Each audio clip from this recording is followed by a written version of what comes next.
ഡോക്ടറുടെ ഒരു കൺസെപ്റ്റിൽ സത്യത്തിൽ ഈ ഒരു സെക്സിൽ ഏർപ്പെടുന്നതിന് മുമ്പ് ഈ ദീർഘകാലമായ ഒരു അടുപ്പം, മാനസികമായ ഒരു അടുപ്പം, ഒരു പ്രണയം, ഇതൊക്കെ അനിവാര്യമാണെന്ന് ഡോക്ടർക്ക് തോന്നിയിട്ടുണ്ടോ? ഇതിൽ പല വ്യക്തികളും പ്രോസ്റ്റിറ്റ്യൂട്ടിന്റെ അടുത്ത്, അല്ലെ പ്രോസ്റ്റിറ്റ്യൂട്ട് എന്ന് പറയാറില്ല, കൊമേഴ്ഷ്യൽ സെക്സ് വർക്കേഴ്സ് അല്ലെങ്കിൽ കോൾ ഗേൾസ്, ഈ കോൾ ഗേൾസിന്റെ അടുത്തും മസാജ് പാർലറുകളിലും, നമ്മുടെ നാട്ടിൽ അനവധി മസാജ് പാർലേഴ്സ് അനുദിനം പൊട്ടിമുളയ്ക്കുന്നു എന്നാണ് കേൾക്കുന്നത്. അതിന്റെ ഒരു സംഭവമാണ് കഴിഞ്ഞിടയ്ക്ക് തിരുവനന്തപുരത്തുണ്ടായത്. അപ്പൊ അത്തരം സാധാരണ സെന്റേഴ്സ് പലയിടത്തും ഉണ്ട്. അവിടെയൊക്കെ പോയി ഇഷ്ടംപോലെ സെക്സ് ചെയ്യുന്ന ആൾക്കാരുണ്ട്. അവിടെയൊക്കെ ശരിക്കു പറഞ്ഞാൽ യഥാർത്ഥത്തിൽ നടക്കുന്ന ഒരു കാമപൂർത്തീകരണമാണ്. അതായത് ഒരു സ്വയംഭോഗത്തിന് തുല്യമായ ഒരു അനുഭവമാണ് അവിടെ നടക്കുന്നത്. അതല്ലാതെ അവിടെ ഒരു ജെനുവിൻ ആയിട്ടുള്ള സെക്സ് ഇല്ല എന്ന് ഞാൻ പറയും. ജെനുവിൻ ആയിട്ടുള്ള ശരിയായ സെക്സ് എന്ന് പറയുന്നത് രണ്ട് വ്യക്തികൾ തമ്മിലുള്ള സ്നേഹത്തിന്റെ, പ്രണയത്തിന്റെ പങ്കുവയ്ക്കലാവുമ്പോഴാണ് നമ്മൾ മുൻപ് കവിസങ്കല്പങ്ങളിലും കഥകളിലും നോവലുകളിലും കണ്ടിട്ടുള്ള ആ ഒരു പ്രണയസങ്കല്പം അല്ലെങ്കിൽ രതിസങ്കല്പം കടന്നു വരുന്നത്. അതാണ് ഭാരതത്തിന്റെ പ്രത്യേകതയും ഭാരതീയ തത്വശാസ്ത്രത്തിലും ഒളിഞ്ഞുകിടക്കുന്ന ഒരു സംസ്കാരം അതാണ്. ആ സംസ്കാരത്തെ വിട്ട് നമ്മൾ പാശ്ചാത്യ സംസ്കാരത്തെ വാരിപ്പുണരുമ്പോഴേക്കും ഈ ഒരു ലൈംഗിക അരാജകത്വം വരുന്നു. എന്നെപ്പറ്റി ആൾക്കാർ കേൾക്കുന്നവർ വിചാരിക്കും ഇയാൾ പഴഞ്ചനാണ്, ഇയാൾ പിരിപ്പനാണ് എന്നൊക്കെ പറയുമായിരിക്കാം, ചിന്തിക്കുമായിരിക്കാം. അത് കുഴപ്പമില്ല. പക്ഷെ അതിന്റെ ഫലമാണ് ഈ പറഞ്ഞ ലൈംഗിക അരാജകത്വവും അതേപോലെ അനവധി ലൈംഗിക സാംക്രമിക രോഗങ്ങൾ.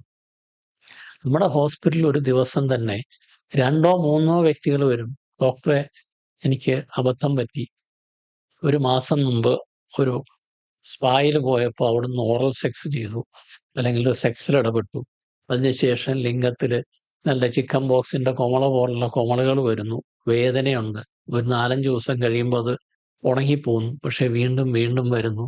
ഞാനൊരു ഡോക്ടറെ കാണിച്ചു, ഒരു ഓയിൻമെന്റ് തന്നത് പുരട്ടിയപ്പോൾ കുറഞ്ഞിപ്പോൾ വീണ്ടും മാറുന്നില്ല, തുരുതുര വന്നുകൊണ്ടിരിക്കുകയാണ്. ജെനിറ്റൽ ഹെർപ്പിസ്, HSV പോസിറ്റീവ്, ഇങ്ങനെയുള്ള ബന്ധങ്ങളിലൂടെ വരുന്ന അങ്ങനെ അനവധി സാംക്രമിക രോഗങ്ങൾ ഇപ്പോൾ യുവതലമുറയെ ബാധിക്കുന്നുണ്ട്. അതുപോലെ ചില വ്യക്തികൾ, കഴിഞ്ഞിടയ്ക്ക് ഒരു പേഷ്യന്റ് വന്നിരുന്ന് കരഞ്ഞു. അങ്ങേരൊരു ബാങ്ക് മാനേജറാണ്.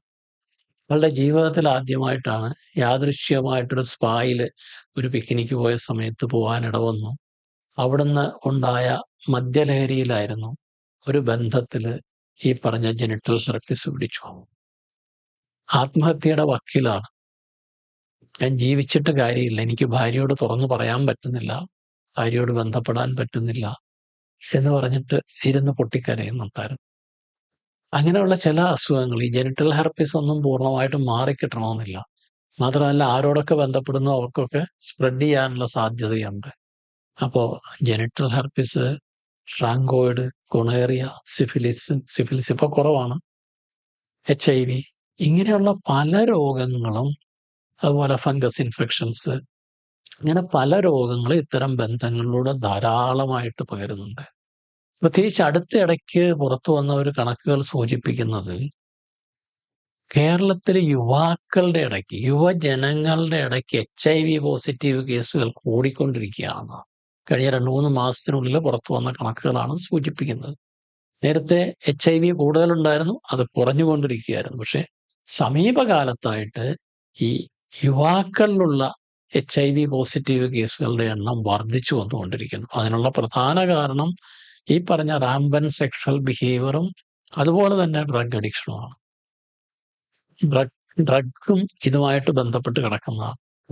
പല മെഡിസിൻസ് ഇഞ്ചക്ട് ചെയ്യുമ്പോൾ നീഡിൽസ്, ഒരേ നീഡിൽ ഉപയോഗിച്ച് പലരും കുത്തിവെക്കുകയും പിന്നെ ഡ്രഗ്സ് ഉപയോഗിച്ചതിന് ശേഷമുള്ള അൺപ്രൊട്ടക്റ്റഡ് സെക്ഷൽ ബിഹേവിയേഴ്സ്, കോണ്ടാക്ട്സ്, ഇതെല്ലാം തന്നെ ഇതിന് കാരണമാകുന്നു. അപ്പൊ ആ ഒരു ലെവലിലേക്കാണ് പണ്ട് പാശ്ചാത്യ സമൂഹത്തിലാണല്ലോ എയ്ഡ്സ് ആദ്യമായിട്ട് വന്നത്. അപ്പോ ഭാരത സംസ്കാരത്തിൽ ചില നന്മകളുണ്ടായിരുന്നു. ഭാരത സംസ്കാരത്തെ അടച്ചാൽ ആക്ഷേപിക്കാൻ പാടില്ല. നമുക്ക് ഒരുപാട് നന്മകളുണ്ട്, അതുപോലെ ചില പ്രശ്നങ്ങളും ഉണ്ടായിരുന്നു. അല്ല, നല്ലതിനെ നമ്മൾ എപ്പോഴും സ്വീകരിക്കണം. അപ്പൊ അങ്ങനെ നോക്കിക്കഴിയുമ്പോൾ അത് അത്തരം ലൈസൻസ് ഇല്ലാത്ത ബന്ധങ്ങൾ അല്ലെങ്കിൽ വെറും കാഷ്വൽ റിലേഷൻഷിപ്സ് വരുമ്പോഴേക്ക് ഇത്തരം പ്രശ്നങ്ങൾ ഉണ്ടാവാനുള്ള സാധ്യത കൂടുതലാണ്. തീർച്ചയായിട്ടും. അതിൽ വളരെ പ്രധാനപ്പെട്ട കാര്യമാണ് ഡോക്ടർ പറഞ്ഞു പോയതിൽ ആ ഒരു കേരളത്തിൽ യുവാക്കളുടെ ഇടയിൽ HIV വർദ്ധിക്കുന്നു എന്നുള്ളത്. അതിന്റെ പ്രഭവ കേന്ദ്രം നമ്മൾ സംസാരിക്കുന്ന അല്ലെങ്കിൽ നമ്മുടെ ഹോസ്പിറ്റൽ നിലനിൽക്കുന്ന എറണാകുളം കൊച്ചി ജില്ലയാണ് കൊച്ചി എന്നുള്ളത് ദുഃഖകരമായ വസ്തുത കൂടിയാണ്.